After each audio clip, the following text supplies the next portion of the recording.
मैं हूं आपका दोस्त रजत और आज मैं आपको अपने बगीचे में एक फल का ऐसा पौधा बताऊंगा जो आप सभी ने सुना होगा और खाया होगा। हाँ जी, मैं बिल्कुल ठीक कह रहा हूँ, वो है ये अनार का पौधा। ये एक ऐसा फल है जिसे शायद डॉक्टर भी खाने को कहते हैं, क्योंकि इस फल में कुछ ऐसे मिनरल्स और विटामिन्स होते हैं जो हमारी हेल्थ के लिए बहुत ज़रूरी होते हैं। यानी कि ख़ास तौर पे अगर आपको आयरन का डेफिशिएंसी है तो शायद ये एक ऐसा ही पौधा है, फल है, जिसको खाकर आपका हीमोग्लोबिन या आयरन की अगर कमी है तो वो पूरी हो सकती है। तो चलते हैं इस वीडियो में, देखते हैं कि हम एक अनार के पौधे को अपने घर में कैसे लगा सकते हैं। मेरे पास ये पौधा करीबन 10 साल पुराना है और मैंने तो इसको एक बहुत बड़े से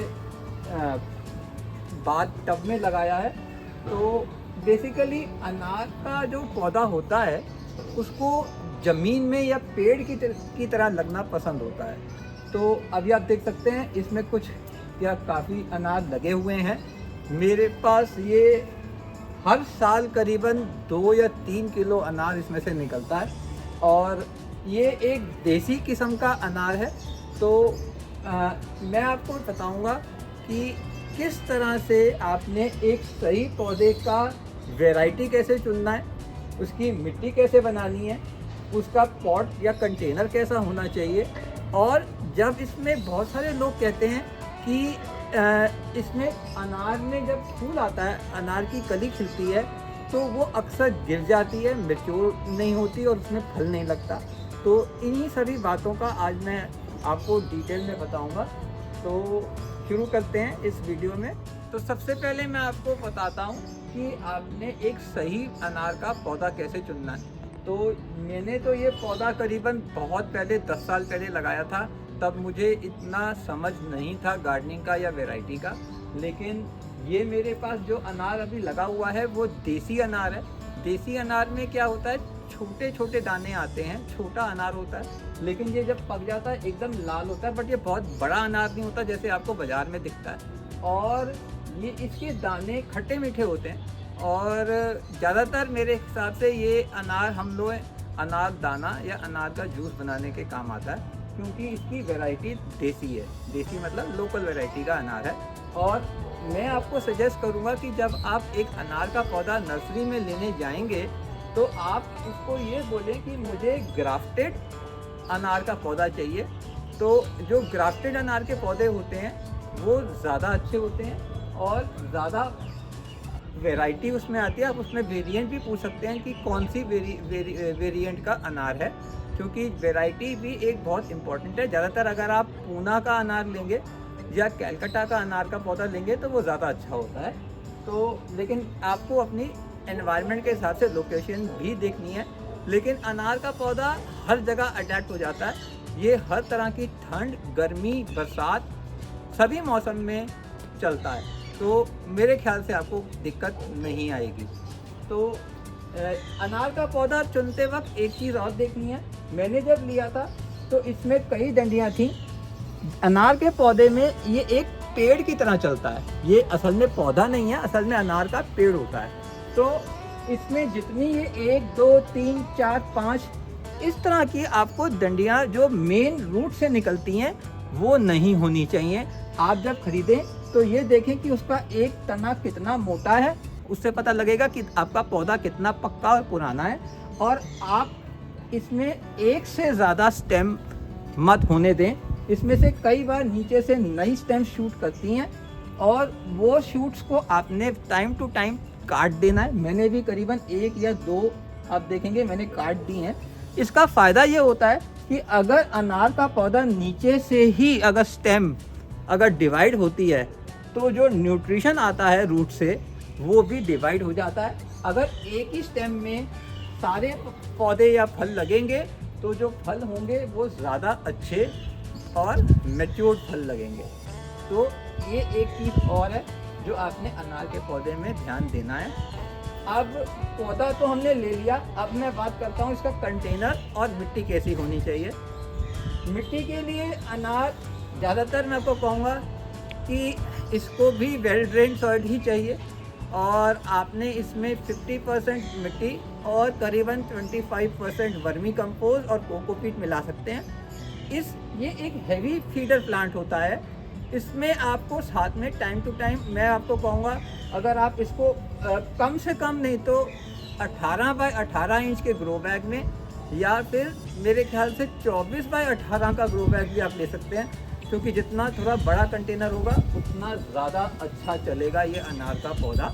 तो कंटेनर में मैं आपको ग्रो बैग ही ज़्यादा सजेस्ट करूँगा, क्योंकि बड़े कंटेनर, मेरे पास तो ये एक टब था पुराना तो मैंने इसमें लगाया है, तो लेकिन ग्रो बैग ही, बहुत बड़े गमले आपको मिट्टी के नहीं मिलेंगे, सीमेंट के गमले जल्दी टूट जाते हैं, और अगर आप छत पे लगाएंगे तो ग्रो बैग ही सबसे अच्छा होता है। तो ये तो हुई बात कंटेनर और मिट्टी की। इसमें जब मैंने आपको बताया कि इसमें 50% सॉइल है और 25% आपने कोकोपीट और वर्मी कंपोस्ट मिलाना है।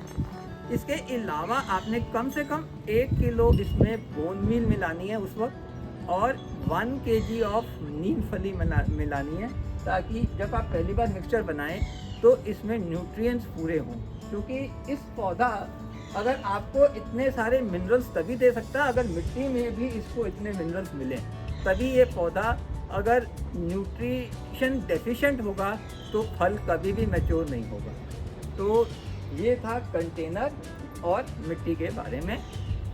तो इसके बाद अब मैं आपको बताऊंगा कि अनार का पौधे में बहुत ज़्यादा पानी देने की ज़रूरत नहीं होती। वैसे भी आप देखेंगे अनार तो एक तरह से थोड़ा सा ड्राई नॉर्दर्न ईस्ट रीजन में भी चलता है। क्लाइमेट के हिसाब से 45 डिग्री टेम्परेचर तक आप देख रहे हैं अभी भी ये हरा भरा है, और विंटर में इसके पत्ते झड़ जाते हैं, लेकिन उसके बाद जैसे ही थोड़ा सा मौसम चेंज होता है यहाँ पे नॉर्दर्न रीजन में, तो इसके नए पत्ते आते हैं। ये साल में 2 बार फूल देता है। एक बार जो अभी फूल मार्च में आए थे उसके अब फल बन गए हैं। इसके अलावा ये सितंबर में भी फूल देता है, जो फल मुझे नवंबर या दिसंबर में मिलते हैं। तो अब आती है बात फूलों से।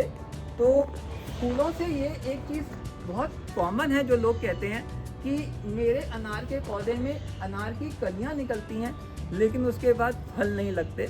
उसकी 2 वजह होती हैं। एक वजह ये होती है कि शायद लोगों को मालूम नहीं है कि अनार के पौधे में फूल 2 किस्म के आते हैं। एक होते हैं जो मेल फ्लावर होते हैं और एक होते हैं फीमेल फ्लावर। अभी इस वक्त नहीं है तो मैं आपको आइडेंटिफाई करके नहीं बता सकता, लेकिन देखने में ही उनमें फ़र्क होता है। जो फीमेल फ्लावर होता है उसमें छोटा सा एक अनार की तरह हल्का सा शेप बनी हुई होती है, वो फीमेल फ्लावर होता है। और जो मेल फ्लावर होता है उसका काम सिर्फ पॉलिनेशन का होता है। और अगर आपके यहाँ आसपास मधुमक्खियाँ नहीं हैं ज़्यादा या बटरफ्लाइज नहीं हैं उस मौसम में, तो पॉलिनेशन नहीं होगा तो आपका मेल फ्लावर तो अपने आप ही नीचे गिर जाएगा, उसमें तो वैसे भी फल नहीं लगेगा।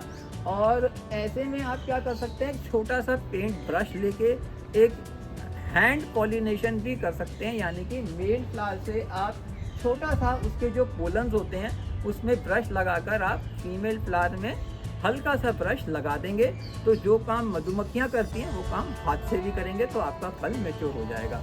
इसके अलावा और एक वजह होती है जिसकी वजह से अनार के पौधे में फल नहीं लगते। उसकी वजह ये है कि हम लोग सोचते हैं कि अब फूल आ रहा है, पौधा बड़ा हो रहा है, तो हम पानी ज़्यादा देने लगते हैं, जबकि अनार के पौधे में ऐसे में पानी कम कर देना होता है, ज़्यादा पानी नहीं देना होता। क्योंकि ज़्यादा पानी देंगे तो उसमें जितने भी उसके पत्ते होंगे वो पीले हो जाएंगे और फूल झड़ जाएंगे और फिर अनार नहीं लगेगा।